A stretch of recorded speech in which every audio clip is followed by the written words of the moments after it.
Hey everyone. So, last couple of years were so fulfilled with different political events here in Canada, primarily in the States, and I can't say that I particularly like to see such a strong division, but at the same time, this opportunity provides, this situation provides a great opportunity to analyze the nature of ideological clashes. Because if we think ideology is based on a few founding dogmatic ideas that become someone's truth. So ideological clash is when there are two truths that can't coexist at a time at one space and have to conflict with each other. Well, in other words, a clash is an evaluation of whose truth is more valid. And there are two primary ways of assessing validity of someone's truth. The first is to make this particular truth more persuasive. Add arguments, make it stronger. The second option is to make the opposite truth look more sillier, less persuasive, somehow inadequate. Honestly saying, it's much more difficult here to spot someone trying to strengthen their truth than attacking someone's truth. And I think there are a couple of reasons. First of all, I think that a lot of people don't realize that their truth has to be justified by facts and reasoning, and is that it's much easier to attack something rather than trying to build a strong argument for yourself. I find it quite interesting to analyze and digest the mechanisms, the tactics that are employed when one party attacks the truth of another party. And I think that there is a reason to be quite interesting about the mechanism.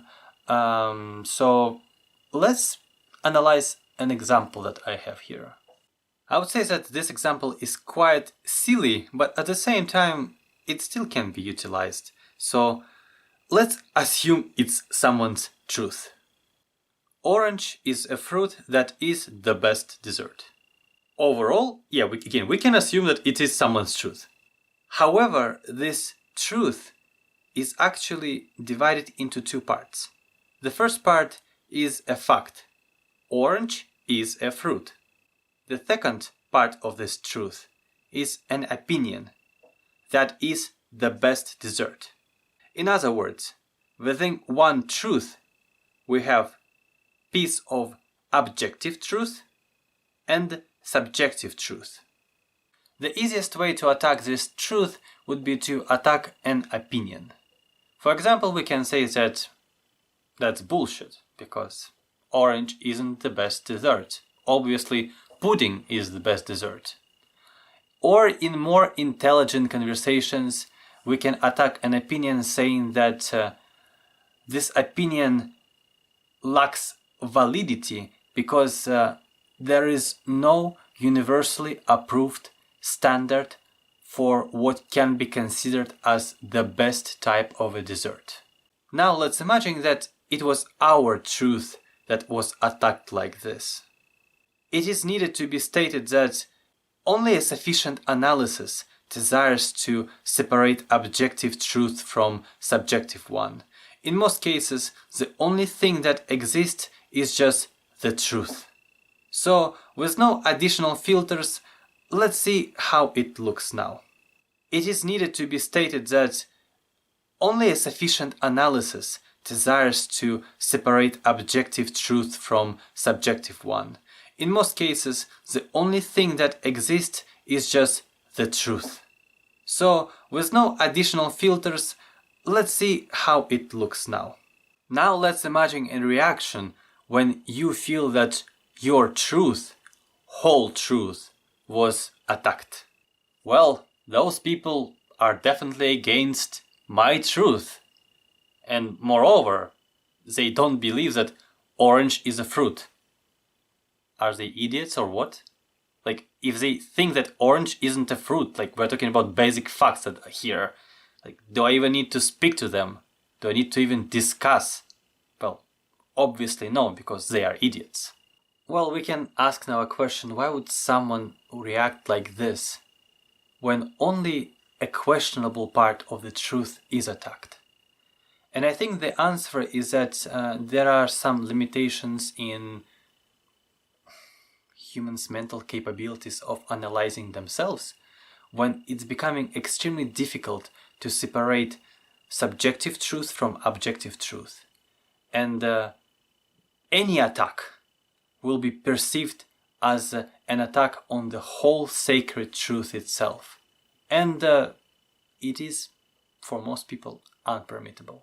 Well, we may ask, why wouldn't we just attack subjective truth? Why wouldn't we just attack opinions outside of facts?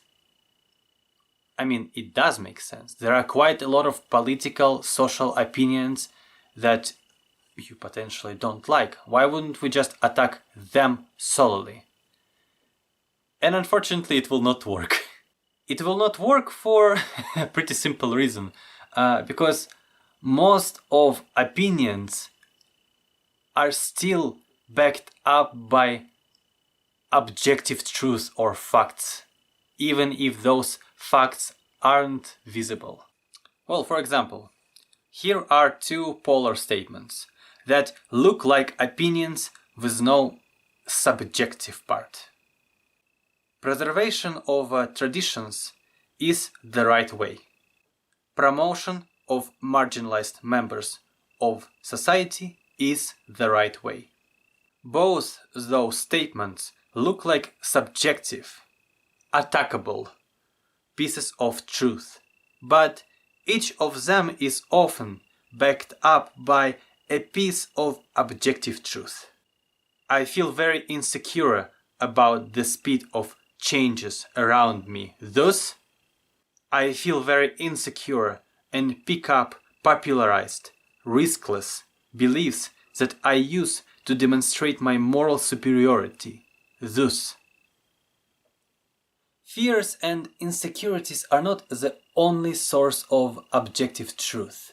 But if you're having a really hard time seeing objectivity, then you always can assume that it is fear. In other words, whatever crazy idea you criticize, there will always be a high chance that you're going to attack something personal.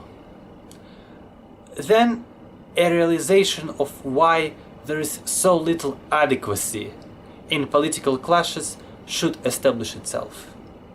Well, highly likely it will be personal when you attack someone's ideas. And highly likely it will be personal when someone else attacks your truth. Unfortunately, due to ego, and I'm not saying about bad ego, but ego in general, a normal part of every human being, it's very uneasy to react properly. For us, and highly likely for them. Then what are we going to do with this piece of knowledge? That's up to you. Well, it's always a great pleasure to share my thoughts with you, and I'll talk to you all next time.